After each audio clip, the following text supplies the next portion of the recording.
各位好，我是大宇，今天跟大家聊一下索尼新出的这个 A7C2 和 A7CR 这两个相机，我是怎么看的。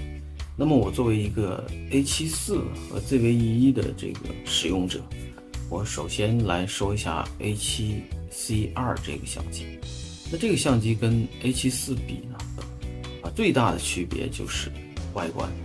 那么在外观上呢，它是比 A7IV 看起来要文艺、要生活、要可能更漂亮的多，更小清新的多。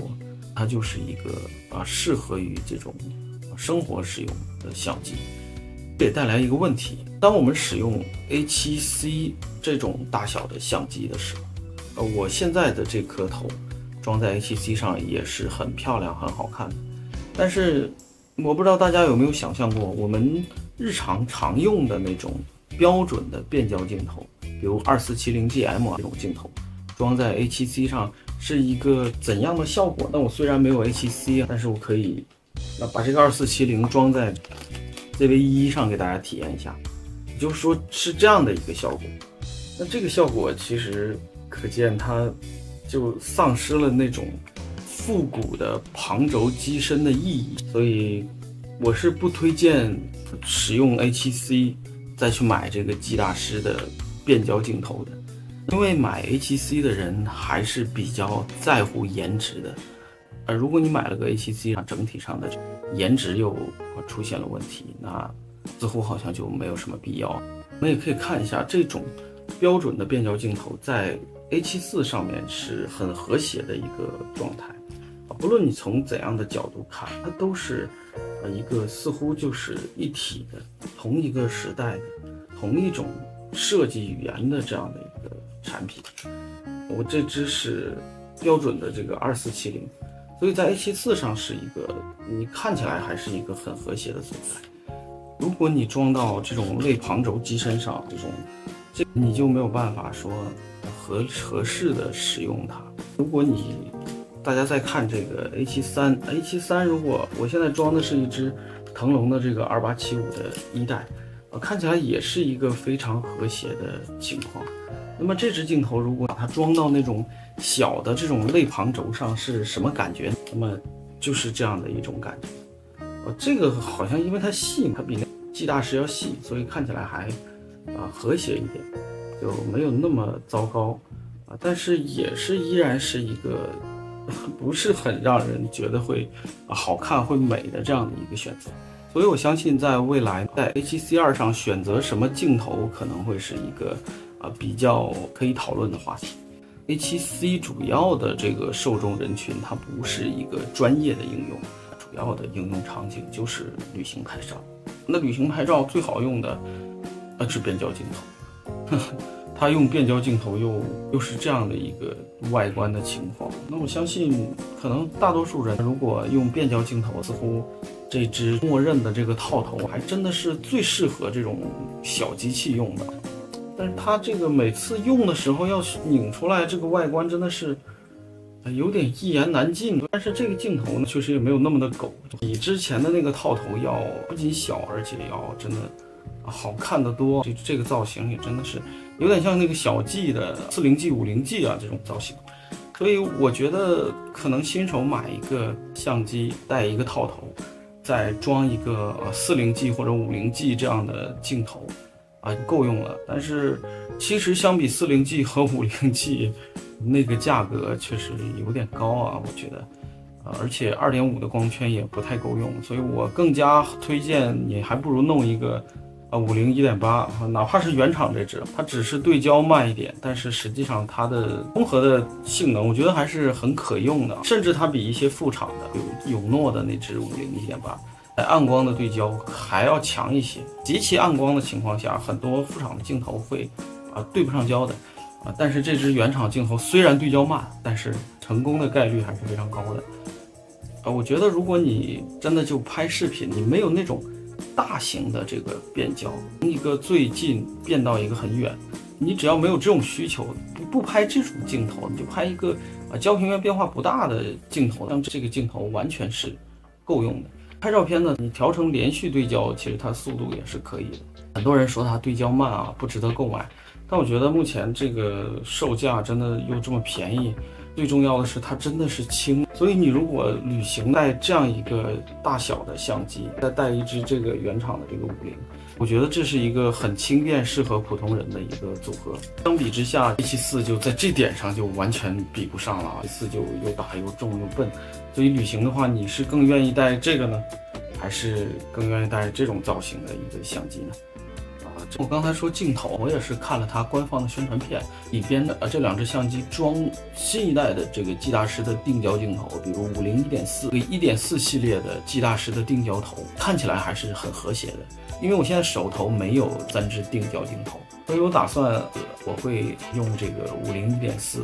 和这个一些其他的包括原厂那支最便宜的50 1.8来做一个对比。到时候会把它装到这个 A7C2 的这个机身上拍一个视频，给大家看看到底 A7C2 选择 G 大师镜头看起来会不会像原厂的视频里那么和谐，而且重量或使用的这个感觉怎么样。所以大家可以期待一下，点赞关注一波，谢谢大家。我分析一下这个 A7C 的这个使用场景，我觉得它是一个 A74 的一个缩小版，但是它比 A74 少了一些，比如双卡槽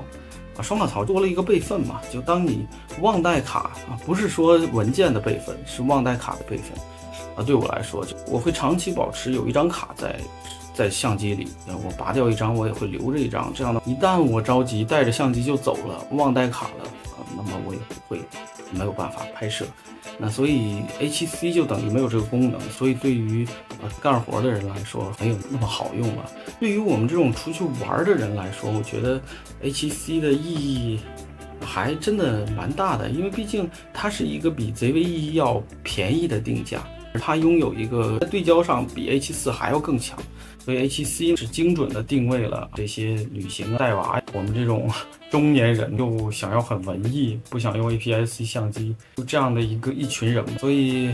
我觉得 A7C2 会卖得很好，因为它的这个各种功能确实是全面比肩 A74，甚至比 A74 还多了这个 AI 对焦的功能。对焦 A74 的缺失我倒不是特别的在乎，因为其实 ZV-E1 上在对焦我已经体验了很长时间了。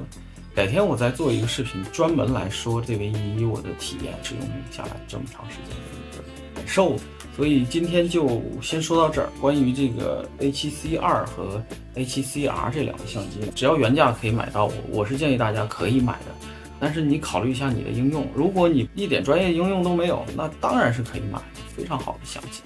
只是它们的保值的情况，就我的经验来说，索尼的相机最保值的应该还就是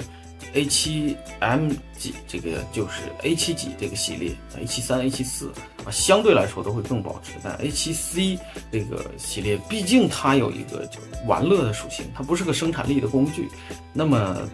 它的这个保值率就没有 A74 这么高。所以如果 A74 你现在原价买的，我估计现在卖的总归13000还是要的，但是 A7C2 可能你13000多买回来，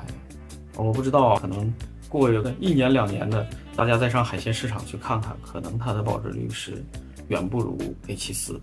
A74 是一个生产力的工具，入门级的生产力工具，这个没有问题。但是 A7C 它就是一个其实和 ZV-E1 是一样定位的相机，只是 ZV-E1 是视频，它是水桶 ，A7CR 是照片。所以我是推荐特别喜欢拍照片的人，那你还是买 A7R5，因为 A7CR 还有一个问题就是它的内存卡，它不支持 CFA 的话，在连拍那么大像素的情况下，这个V90的 SD 卡写卡确实还是很有压力的。拍视频可以忍一忍，但是拍照片，如果你是那种慢拍选手，比如你以前用的是很讲究的那种旁轴相机啊，这玩这类的，当然你买是没问题的。但如果还是想要拍着爽一点，那我觉得还是 A7R5更爽。但如果你真的就是有钱，那无所谓是吧？你买哪个都行。那我还真的就推荐，就不差钱，肯定是 A7C2。你想，它除了在高感上稍微比 A7C2 弱一点的，其他方面各方面简直就是碾压是吧？像素高，同样的视频性能，拍视频这个高感上还是差一点。但高感它毕竟是个全画幅，它再差，它也比 APS-C 的6700要强，所以它2万多块的这个售价，我认为还是支撑得起来的，而且它一定要定这个售价，那否则 A7C2 或者和这个 A74还是会受到冲击的。所以什么人会买？如果我的话，我觉得出行的我选择2机，比如一个 ZV-1用来拍视频，一个 A7CR 用来拍照片，那这个是一个非常爽的一个组合。那么还有一个组合，就 A7C2 也就可以代替这2个了，因为它是个全能的相机，你就光带一个 A7C2，然后配一支标准套筒，配一支定焦镜头，你可以选择广角一点的，比如像这种25的APS-C 裁切完了拍视频的话就30几。所以这2个相机，反正各种参数我也就不报了。A7CR 比 A7R5 少了8K， 然后 A7C2 比 A7M4 多了一套这个 AI 对焦，那基本就是这个情况。那怎么说呢？反正有钱我还是推荐的，但是我觉得有更好的选择。如果你单纯是为了拍照的，你觉得有必要那么高吗？我觉得2000多万像素的全画幅的 A7C 的1代也是可以拍照的，而且它除了少了这个 AI 对焦。其他好像也不差。我现在用的这个相机，它也没有 AI 对焦，我觉得用下来这个拍这个视频也可以，是吧？也是4K 的，所以好像普通人对这个东西要求又不大。那它卖给谁？还是卖给一些